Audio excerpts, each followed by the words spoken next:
ছেলেটা যাওয়ার আগে বলল, এভাবে আমাকে হারিয়ে যেতে দিলে, আমার জীবন থেকে এভাবে চলে গেলে। মেয়েটা উত্তরে শুধু হাসলো আর বলল, যে হারাতে চায় না তাকে ধরে রাখতে জানতে হয়, হারানোর আগে সবকিছুকে নিজের কাছে আটকে রাখতে জানতে হয়। ছেলেটা হারলো না, উল্টে বলল, সম্পূর্ণ দোষটা কি শুধু একা আমার ছিল?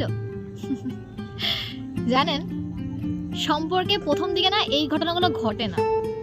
সম্পর্কে প্রথম দিকে না দুজন দুজনের কথা শোনে, বোঝে, অনুভব করে, একজন একজনের কথা বোঝার চেষ্টা করে। সম্পর্ক যখন পুরনো হয়ে যায় না, তখন না তিক্ত লাগতে শুরু করে। নিম পাতা, হারার হাসি, তার কথা, সেই মানুষের পাশে আছে না, তখন আপনার অস্বস্তি লাগতে শুরু করে, একঘেয়েমি শুরু হয়ে যায়।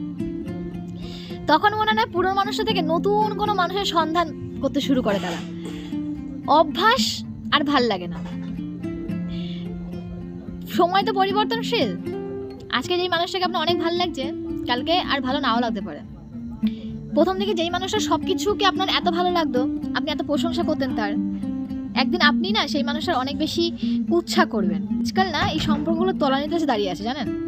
মানে মানুষ ডিভোর্স হচ্ছে, ব্রেকআপ হচ্ছে অহরহ শুনছি। কিভাবে একজন একজনের নোংরা কথা বলছে, তাদেরকে কি জিজ্ঞাসা করতে ইচ্ছা করে যখন শুরুর দিকে ছিল এইভাবে অপমান করতে, অসম্মান করতে? এই অপমান অসম্মানের জন্যই কি সম্পর্ক করেছিলে? সম্পর্ক নাই থাকতে পারে, বাট অপমান অসম্মান আর সম্পর্ক টেকানোর জন্য না এফোর্টস দিতে জানতে হয়, দুজনকে অ্যাক্টিভ থাকতে হয়। তুমি 10% দিচ্ছ আর একজন 90% দিচ্ছে, তাহলে কখনোই ব্যালেন্স হবে না ভাই।